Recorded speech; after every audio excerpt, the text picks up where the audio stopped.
नमस्कार। जैसा कि आपको पता है, पिछले वर्ष 2 अक्टूबर से जन सुराज अभियान के तहत जो पदयात्रा हम लोगों ने शुरू की है, उसके आज 11 महीने से करीब 11 महीने हो गए। इन 11 महीनों में हम लोग पश्चिम चंपारण गांधी आश्रम विद्यालय से चल के पूर्वी चंपारण, शिवहर, गोपालगंज, सिवान, छपरा, वैशाली, समस्तीपुर होते हुए मुजफ्फरपुर में आए हैं। पिछले 10-15 दिनों से मैं मुजफ्फरपुर में हूँ और आने वाले 2-3 हफ्ते अभी आपके जिले में ही रहूंगा। इस यात्रा के दौरान अभी तक जो हम लोगों ने देखा, जो लोगों के साथ मिलकर समझने का प्रयास किया, समझा, उसके बारे में एक संक्षिप्त मैं अपना विवरण आपको दे देता हूँ। इसके बाद आप जो प्रश्न चाहें वो कर सकते हैं। तो सबसे पहले अभी 11 महीने का जो अनुभव रहा है, उसके आधार पर मैं ये कह सकता हूँ कि बिहार में लोगों के नज़र से सबसे बड़ी समस्या बेरोजगारी और पलायन है। आप में से कई पत्रकार ये कह सकते हैं कि भाई बेरोजगारी और पलायन बड़ी समस्या है, इसको जानने के लिए आपको पैदल चलने की क्या जरूरत है, तो सबको पता है। लेकिन जब हम लोग गाँव में गए हैं, करीब 3600 से ज़्यादा गाँव में मैं पैदल चल के गया हूँ, तो इस समस्या की विकरालता का, इसके सामाजिक आर्थिक पहलुओं की समझ बेहतर हुई। कई उदाहरण के तौर पे कई लोगों को ऐसा लगता है कि बिहार में जो पलायन है वो गरीबों की समस्या है, लेकिन जो हम लोगों ने गांव में देखा, पलायन और बेरोजगारी दोनों ही किसी वर्ग विशेष की समस्या नहीं है। जो गरीब है वो मजदूरी करने के लिए बाहर जा रहा है, लेकिन जो आर्थिक तौर पे सुदृढ़ लोग हैं, जो मध्यम वर्गीय परिवार हैं, उनके बच्चों को भी पढ़ाई के लिए, रोजगार के लिए बिहार के बाहर ही जाना है। परिवार की ये पलायन की परेशानी इतनी बड़ी है कि बिहार में परिवार की परिकल्पना ही करीब खत्म हो गई है। गांव में हम लोग जाते हैं तो ज्यादातर गांव में 40 से 50% युवा अब गांव में रहते ही नहीं है। या तो वो मजदूरी करने के लिए बाहर गए हैं या पढ़ाई करने के लिए बाहर गए हैं। गाँव में हम लोग को ज्यादातर महिलाएं, छोटे बच्चे और बुजुर्ग लोग मिलते हैं। जहाँ पर जिन प्रखंडों में बाढ़ का प्रकोप है, वहाँ पर पलायन का असर 60-70% युवा वहाँ से बाहर है। और जो हम लोग यहाँ देख रहे हैं, परिवार की स्थिति जो है, हम लोग बातचीत में बताते हैं भाई ये 11 महीना से प्रशांत किशोर घर परिवार बाहर छोड़कर अपना पैदल चल रहे हैं, जबकि बिहार के ज्यादातर परिवार की ये सच्चाई है। ज्यादातर परिवार में जो बच्चे हैं, नवयुवक हैं, उनको सालों भर बाहर ही रहना है। कोई छठ में, ईद में, कोई पर्व त्योहार में वापस घर आया, वरना उसको एक पूरे 10 महीने, 11 महीने बाहर ही रहना है। साल में उसको अपने परिवार के साथ रहने का सुख नहीं है। और जो पलायन है, ज्यादातर लोग ये बताते हैं कि 12 से 15 हजार रुपए के मजदूरी के लिए, रोजगार के लिए वो बाहर जा रहे हैं। ऐसा नहीं है कि उनको कोई बहुत बड़ी वहाँ पर आर्थिक मदद मिल रही है। एवरेज लोग 6 से 8 हजार रुपया अपने घरों में भेज पाते हैं। इसी तरह बेरोजगारी जो यहाँ है, बेरोजगारी सिर्फ गरीब लोगों की समस्या नहीं है। जो अच्छे परिवार हैं, जो कृषक हैं, जो व्यापार करने वाले लोग हैं, उनको भी अपने बच्चों के लिए 20,000 रुपए नौकरी के लिए भी लोग हर दिन सैकड़ों की संख्या में मिलते हैं कि भैया नौकरी बच्चे को मिल जाए। तो यहाँ बेरोजगारी और पलायन एक ऐसी समस्या है जो समाज के हर वर्ग को प्रभावित कर रहा है, हर परिवार को। दूसरी जो सबसे बड़ी समस्या बिहार में भी दिखी, वो है शिक्षा व्यवस्था का ध्वस्त हो जाना। बिहार में शिक्षा व्यवस्था बहुत अच्छी कभी नहीं थी। हम स्वयं बिहार में सरकारी स्कूल से ही पढ़े हैं, लेकिन आज जो स्थिति है, विद्यालयों की छवि हर जगह खिचड़ी बांटने के सेंटर के तौर पर, और जो कॉलेज हैं उसकी छवि बन गई है डिग्री बांटने के सेंटर के तौर पे। पढ़ाई ना स्कूल में हो रहा है ना कॉलेज में हो रहा है। आप में से कई लोगों को लगता है, या समाज में लोग बात करते हैं कि शिक्षकों की गुणवत्ता की वजह से ये स्थिति बिगड़ी है। मैं आपको इस बात को सिरे से खारिज करता हूँ। शिक्षकों की गुणवत्ता इस पूरी समस्या का एक छोटा पहलू है। ये पूरी व्यवस्था जो चरमराई है, उसके पीछे वजह ये है कि शिक्षा व्यवस्था के नाम पर हर जगह विद्यालय बना दिए गए। जहाँ विद्यालय के भवन बने वहाँ शिक्षक नहीं है, जहाँ शिक्षक है वहाँ विद्यालय नहीं है, जहाँ दोनों है वहाँ बच्चे नहीं हैं, और कई जगह पर जहाँ तीनों है वहाँ पढ़ाई नहीं है। जैसे मान लीजिए कि आपको लगता है कि शिक्षा मित्र या नियोजित शिक्षक अच्छा नहीं पढ़ा रहे, लेकिन कॉलेज में तो नियोजित शिक्षक नहीं है। कॉलेज में तो हजारों की संख्या में बच्चे हैं, कॉलेज में तो खिचड़ी नहीं बट रही है। तो कॉलेज में बिहार में पढ़ाई क्यों नहीं हो रही है? ये इसलिए नहीं हो रही है ये समता मूलक शिक्षा नीति के चक्कर में हर जगह स्कूल कॉलेज खोल देना, किसी ने इसकी चिंता नहीं की कि इन स्कूल कॉलेज में पढ़ाई हो रही है कि नहीं हो रही है। सरकार की प्राथमिकताओं में स्कूल है ही नहीं, पढ़ाई है ही नहीं। उनकी प्राथमिकता में ये है कि वहाँ स्कूल खुल जाए, वहाँ से खिचड़ी बट जाए, ड्रेस बट जाए, किताब कॉपी का पैसा बट जाए और उसके आधार पर लोग हमको वोट देते हैं। इसी वजह से बिहार में शिक्षण की जो व्यवस्था है वो पूरी तरीके से ध्वस्त हो गई है। मेरा अपना मानना है इस कालखंड का जब इतिहास लिखा जाएगा तो नीतीश जी जैसे पढ़े लिखे व्यक्ति के मुख्यमंत्री रहते हुए बिहार की शिक्षा व्यवस्था के ध्वस्त हो जाने को उनके शासन काल का सबसे बड़ा काला अध्याय बताया जाएगा। ऐसा इसलिए कि मान लीजिए कि यहाँ सड़क खराब है या लॉ एंड ऑर्डर खराब है या नहर में पानी नहीं है, कल एक अच्छी सरकार आ जाए तो ये व्यवस्था सुधर सकती है। लेकिन जो बच्चे 2 पीढ़ियां इस ध्वस्त शिक्षा व्यवस्था से पढ़कर निकल गए, अब अगर कल एक अच्छी सरकार आ भी जाए तो भी अब उस पूरे समाज को शिक्षितों के पीछे ही चलना पड़ेगा, उनका जीवन अब कोई नहीं सुधार सकता। बेरोजगारी, पलायन और शिक्षा के बाद जो तीसरी सबसे बड़ी समस्या लोगों ने बताया वो है खेती किसानी से जुड़ा हुआ। बिहार में बहुत बड़ी संख्या में लोग खेती से जुड़े हुए हैं, तो बोलचाल की भाषा में लोग जो बता रहे हैं कि खेती करने वाले लोगों की हालत बिहार में ये है कि पहले आज से 10-15 साल पहले खेती करने वाले लोग अपना पेट काट के सत्तू खाकर 5 वर्ष अगर खेती करते थे तो ऐसी मंशा रखते थे कि 1, 2, 4, 5, 10 कट्ठा जमीन वो खरीदेंगे। आज स्थिति ये है कि खेती करने वाले लोगों के घर में अगर कोई बिजनेस व्यापार करने वाला नहीं है, नौकरी करने वाला नहीं है, घर में बेटी की शादी लग जाए, कोई घर में बीमार पड़ जाए तो हर 5 वर्ष में आपको 1-2 कट्ठा जमीन बेचना है। खेती करने वाले लोगों की जो हालत यहाँ खराब है उसके 3 मूलभूत कारण हम लोग को समझ में आए अभी तक। पहला है बिहार में भूमि सुधार का लागू न होना। बिहार में समाजवाद के नाम पर, गरीबों के नाम पर राजनीति हुई है, लेकिन यहाँ भूमि सुधार को लेकर, भूमि को मापना, उसका वितरण, उसकी मलकियत को लेकर कोई प्रयास नहीं किया गया। बिहार एकमात्र ऐसा राज्य होगा देश में, बड़ा राज्य, जहां भूमि सुधार को लेकर कोई प्रयास नहीं किया गया।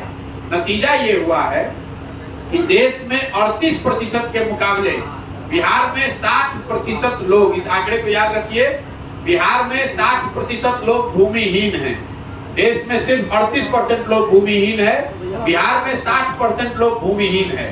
इसी वजह से आपको बहुत बड़ी संख्या में यहाँ मजदूर मिलते हैं, खेतीहर लोग नहीं हैं। तो भूमि सुधार का लागू न हो पाना ये फंडामेंटल प्रॉब्लम है खेती करने वाले लोगों के लिए। दूसरी जो बड़ी समस्या है वो जल प्रबंधन को लेकर है। बिहार में बाढ़ आता है और उससे करीब 50% खेती योग्य जमीन पर उसका प्रभाव है। इसकी चर्चा भी खूब होती है, लेकिन जो दूसरी बड़ी समस्या है कि बाढ़ से जो 50% जमीन बची हुई है उसका एक बड़ा हिस्सा या तो सूखे से के चपेट में है या जल जमाव की यहाँ बहुत बड़ी समस्या है। जो अभी हम जब गोपालगंज से चलना शुरू किए हैं, चंपारण में नदियों के कटाव का मामला है, लेकिन गोपालगंज, सिवान, छपरा, समस्तीपुर, वैशाली और मुजफ्फरपुर के भी जिन प्रखंडों में मैं आया हूँ, कोई ऐसा प्रखंड नहीं है जहाँ 2-4-5 हजार एकड़ जमीन जल जमाव के चक्कर में बर्बाद न हुआ हो, जिसको यहाँ लोकल भाषा में हम चौवर कहते हैं। हजारों एकड़ जमीन या तो वहाँ एक फसल हो रहा है या एक फसल भी नहीं हो रहा है। तो जितनी बड़ी समस्या बाढ़ की है, करीब करीब उतनी ही बड़ी समस्या यहाँ पर जल जमाव की भी है।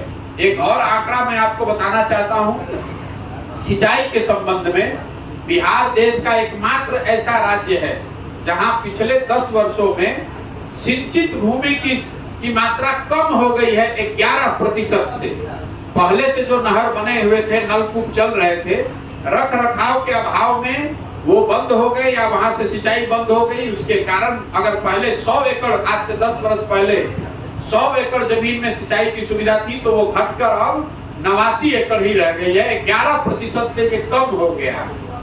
तीसरी जो बड़ी समस्या किसानों की है, जमीन और जल प्रबंधन के बावजूद जो किसान यहाँ पैदा कर रहा है उसको उसको उचित मूल्य नहीं मिलता है। एक आर्थिक सर्वेक्षण के हिसाब से ये आंकड़ा भी याद रखिए, बिहार में जो किसान फसल पैदा करता है उसको अगर उसका उचित मूल्य मिल जाए तो हर वर्ष बिहार के किसानों को 20,000 करोड़ रुपया करीब करीब अलग से मिलने लगेगा। मैं इसको उदाहरण के तौर पर आपको बताता हूँ। धान की यहाँ खेती हुई है, ज्यादातर लोगों ने धान यहाँ बेचा पिछले साल 1300 से 1600 रुपए के रेट से। धान का आधिकारिक मूल्य है 2030 रुपया और धान लोग बेच रहे हैं 1300 से 1500 में, तो आपका नुकसान स्वाभाविक है। हम लोग बिहार में बैठ के कहते हैं कि पंजाब में किसान बड़ा समृद्ध है, तो आपको एक आंकड़ा बता रहा हूं, पिछले 10 वर्ष में पंजाब में 70% से ज्यादा धान समर्थन मूल्य पर खरीदा गया और पिछले 10 वर्ष में बिहार में सिर्फ 13% धान ही समर्थन मूल्य पर खरीदा गया। इसकी वजह यह है कि यहाँ पैक्स की व्यवस्था पूरी तरीके से खत्म है, कोऑपरेटिव है नहीं। नई व्यवस्था एफपीओ वाली जो कई राज्यों में, कर्नाटक जैसे राज्यों, महाराष्ट्र में एफपीओ की व्यवस्था हो गई, वो बिहार ने ट्राई नहीं किया। और प्राइवेट सेक्टर का जो कृषि आधारित उद्योग है वो है नहीं। इन 4 वजहों से यहाँ पर किसानों को उनके फसल का उचित दाम नहीं मिल रहा है, क्योंकि यही 4 तरीके हैं जिससे कि किसानों को उनके अनाज का दाम या जो उपजाते हैं उसका दाम मिल सकता है। या तो सरकार कोऑपरेटिव के जरिए ये सुविधा दे, या जो पैक्स की व्यवस्था है उसके जरिए करे, या फिर एफपीओ बनाकर करे, या उद्योग कृषि आधारित उद्योग लाए जो इनको खरीदे।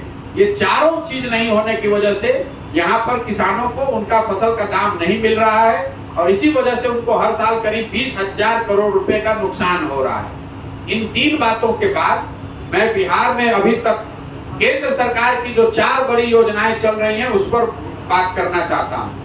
केंद्र सरकार की सबसे बड़ी योजना है प्रधानमंत्री गरीब कल्याण योजना, जिसके तहत लाभार्थियों को प्रति माह 5 किलो अनाज मिलने की बात कही गई है। पूरे बिहार में जहां तक मैं अभी चला हूं, किसी भी लाभार्थी को 5 किलो अनाज नहीं मिल रहा है, हर लाभार्थी को 4 किलो अनाज ही मिल रहा है। और इसकी वजह यह है कि प्रखंड और जिला के स्तर पर जो ये अनाज आ रहा है सरकार की ओर से, इसमें प्रति क्विंटल 35 से 40 रुपए की दर से हर महीने लोग पैसा ले रहे हैं और पैसा लेने वाले जनप्रतिनिधि और अफसर दोनों हैं। कई जगहों पर, ज्यादातर जगहों पर मैं कैमरे पर कह रहा हूं क्योंकि लोगों ने हमको वीडियो रिकॉर्ड करके दिया है। विधायकों का भी बाजाबता इसमें 6 से 8 रुपया प्रति महीने का हिस्सा बना हुआ है। तो 35 से 40 रुपए प्रति क्विंटल अनाज से जो पैसा लिया जा रहा है, इसी वजह से प्रधानमंत्री गरीब कल्याण योजना में बिहार में लोगों को 5 किलो के बजाय 4 किलो अनाज ही मिल रहा है। दूसरी केंद्र सरकार की बड़ी योजना है शौचालय स्वच्छ भारत अभियान की। तो मैं 3600 गांव पैदल चलने के बाद आपको विश्वास से कह सकता हूं कि खुले में शौच आज भी बिहार के ज्यादातर गांव की सच्चाई है। कोई ऐसा गांव नहीं है जहां नाक पर गमछा बांधे बगैर आप बाहर निकल सकते हैं। हुआ यह है कि स्वच्छ भारत अभियान के नाम पर 2000 रुपए प्रति शौचालय अधिकारियों ने पैसा लिया और 10,000 रुपया जारी कर दिया। एक ही शौचालय का फोटो लगा कर 10-10 लोगों को पैसा जारी किया गया है और किसी ने इस बात की चिंता नहीं की कि लोगों ने शौचालय बनाया कि नहीं, उसका उपयोग कर रहे हैं कि नहीं। तीसरी जो केंद्र सरकार की बड़ी योजना है वो प्रधानमंत्री आवास योजना, जिसको इंदिरा आवास योजना भी लोग कहते हैं। अभी तक रास्ते में चलते हुए ज्यादातर लाभार्थी हमको इंदिरा आवास योजना के ही मिले, क्योंकि नई योजना जो आई है प्रधानमंत्री आवास योजना, इसके बहुत लाभार्थी अभी नीचे हैं ही नहीं। लेकिन जो लाभार्थी हैं उनको प्रति लाभार्थी 25,000 से 40,000 रुपया घूस देना है, तभी उनको प्रधानमंत्री आवास योजना के तहत 1,40,000 रुपया या मुख्यमंत्री आवास योजना के तहत 1,19,000 रुपये का लाभ मिल सकता है। इस योजना में जहां पर जनप्रतिनिधि पैसा नहीं ले रहे हैं, कई जगह पर जनप्रतिनिधि पैसा नहीं ले रहे हैं, वहां पर भी 20,000 रुपया 25,000 रुपया अफसर को लेगा ही लेगा। जहां जनप्रतिनिधि भी पैसा ले रहे हैं वहां 35-40,000 रुपया लग रहा है और पूरी व्यवस्था उसकी बनी हुई है। नाम लिखने के लिए 1,000 रुपया, फोटो खींचकर आगे भेजने के लिए 2,000 रुपया, पहली किस्त में 10,000 रुपया, ये पूरी व्यवस्था बनी हुई है। चौथी जो बड़ी केंद्र सरकार की योजना है वो मनरेगा की है। इस योजना ने मुझे बहुत आश्चर्यचकित किया। जब मैं बिहार में चलना शुरू किया था तो मेरी सोच ये थी कि चूंकि यहाँ इतनी बड़ी संख्या में भूमिहीन गरीब लोग हैं तो बहुत बड़ी संख्या में मुझे मनरेगा का सक्रिय काम देखने को मिलेगा। अभी तक 11 महीने में मुझे मनरेगा का एक भी सक्रिय काम नहीं दिखा। ये जरूर दिखता है, लोग बताते हैं कि ये वृक्ष मनरेगा के अंतर्गत लगाया गया है, ये मिट्टी भरा गया है मनरेगा के तहत, या आंगनवाड़ी और पंचायत भवन में मनरेगा के मजदूरों का उपयोग किया गया है। लेकिन सक्रिय काम जहां मनरेगा का कोई काम हो रहा है, यह मुझे 11 महीना में नहीं दिखा। इसको मैंने आंकड़ों में देखा तो पता चला कि पिछले वर्ष मनरेगा में बिहार सरकार का यूटिलाइजेशन है 39%। मतलब अगर दिल्ली से हम लोग को मनरेगा के तहत बिहार के लोगों को 100 रुपया मिल सकता था, तो सरकार की उदासीनता और लापरवाही की वजह से 61 रुपया तो हम लोग लेकर ही नहीं आए, दिल्ली में पैसा सरेंडर कर दिया। और जो 39 रुपया यहाँ आया, मनरेगा में पीसी का दर, भ्रष्टाचार का दर 40 से 50% है। तो 100 रुपया में 61 रुपया लेकर नहीं आए, जो 40 रुपया लेकर आए उसमें 24-25 रुपया चोरी कर लिया और नीचे लोगों को 15 रुपया ही मिल रहा है। ये 4 केंद्र सरकार की योजनाएं हैं। अब संक्षिप्त में मैं आपको राज्य सरकार की जो योजना है उसके बारे में बताना चाहता हूँ। राज्य सरकार की जो योजना है प्रमुखता से 7 निश्चय के तहत जो चल रही है, उसकी सबसे पहली योजना ये थी, युवाओं के लिए 1000 रुपए का मासिक भत्ता। 2015 का ये अनुमान था कि 18 साल से 35 साल के युवाओं को जब तक उनको नौकरी न मिले 1000 रुपए प्रति माह उनको मिलेगा। आज तक मुझे इसका कोई लाभार्थी मिला नहीं। इस योजना को न शुरू किया गया, न इसको आज किया जा रहा है। दूसरी योजना थी स्टूडेंट क्रेडिट कार्ड की, जिसके तहत 2015 में अनुमान किया गया था कि करीब 1.25 करोड़ बच्चों को बिहार में 12वीं के बाद पढ़ाई के लिए सरकार बैंकों के जरिए मदद करे, ताकि किसी भी परिवार को आर्थिक परिस्थिति की वजह से अपने बच्चों को पढ़ाई छोड़ने के लिए विवश न करना पड़े। सरकारी आंकड़ा जो बता रहा है बिहार सरकार का, पिछले 9 वर्ष में 10 लाख से भी कम बच्चों को इसका फायदा मिला। धीरे धीरे इस योजना को भी ठंडे बस्ते में डाल दिया गया है। राह चलते बहुत कम लोग मिलते हैं जिनको स्टूडेंट क्रेडिट कार्ड का कोई लाभ मिला है। तीसरी बड़ी योजना जिसकी चर्चा आप लोग खूब करते हैं वो है नल जल योजना। सरकार का दावा है कि 2/3 नल जल योजना चल रही है, 2/3 घरों में नल से पानी पहुंचा है। 2015 में जब योजना बन रही थी तो मैं उसमें शामिल था। उस समय का अनुमान था कि 25,000 करोड़ रुपया अगर 5 वर्ष में खर्च किया जाए तो बिहार के 80% से ज्यादा घरों में पानी नल से पहुंचा दिया जाएगा। आज 9 वर्ष के बाद हालात ये हैं कि 70% से ज्यादा नल जल योजना काम नहीं कर रही है। या तो योजना ठीक से बनी नहीं, या बनाते समय उसमें इतनी चोरी हुई कि वो चलकर बंद हो गई। लेकिन एक जो बड़ी समस्या नल जल को लेकर है जो मैं आपसे साझा करना चाहता हूँ, वो है उसकी जिस जमीन पर ये योजना बनी है उसकी मलकियत को लेकर, उसके मालिकाना हक को लेकर। जब ये योजना बनी उस समय जो वार्ड सदस्य थे उन्होंने या तो अपने जमीन पर या अपने दोस्त मित्र रिश्तेदारों के जमीन पर ये योजना बनवा दी। उनको ये ऐसा बताया गया कि जब ये योजना चालू हो जाएगी तो हर महीने सरकारी नौकरी के तौर पर आपको कुछ पैसा मिलेगा। आगे हुआ ये कि ज्यादातर वार्ड सदस्य, करीब 90% वार्ड सदस्य चुनाव हार गए। अब जब वो चुनाव हार गए हैं तो वो इसका हैंडओवर ही ज्यादातर जगहों पर सही तरीके से हुआ नहीं। जो नया आदमी जीत कर आया है उसको नल जल का वो प्रभार मिला नहीं, और इसी परेशानी से शायद घबराकर अब सरकार ने इसकी व्यवस्था पीएचईडी को दे दी है। क्योंकि ये मालकियत जो इसका है जमीन का, मुझे गांव में लोग मिलते हैं जो बताता है कि हमारे जमीन पर नल जल लगा हुआ है और उसका लोग पानी का व्यापार करने के लिए उसका इस्तेमाल कर रहे हैं। शादी में, मरनी में, पढ़नी में उस अब पानी चलाकर बेच रहे हैं, टैंकर भर रहे हैं, उससे 1000-2000 रुपया कमा रहे हैं। तो जब तक इस समस्या का समाधान नहीं होगा तब तक नल जल योजना में चाहे आप पीएचडी को दे दीजिए, मुखिया जिलों को दे दीजिए या वार्ड सदस्य को दीजिए, ये संभलने वाला नहीं है। एक जो और बड़ी योजना है जिसकी चर्चा थोड़ी बहुत होती है, जो सबसे बड़ी योजना थी 7 निश्चय की, वो है नालियों गलियों के पक्कीकरण की योजना। 2015 में एक अनुमान किया गया था कि 80,000 करोड़ रुपया अगर खर्च किया जाए तो बिहार के हर घर से निकलने वाली पानी को एक पक्के नाली से निकाला जाएगा। गांव में एक बड़ा नाला बनाया जाएगा जिससे नालियों को जोड़ा जाए और बड़े नाले के जरिए पानी को निकालकर उसका निस्तारण किया जाएगा। गांव में जो मैं देख रहा हूँ, सड़कों के किनारे बड़े नाले बने हुए हैं, कुछ बेतरतीब तरीके से नाले बनाए गए हैं, लेकिन घरों के नालियों को इन नालों से जोड़ा नहीं गया।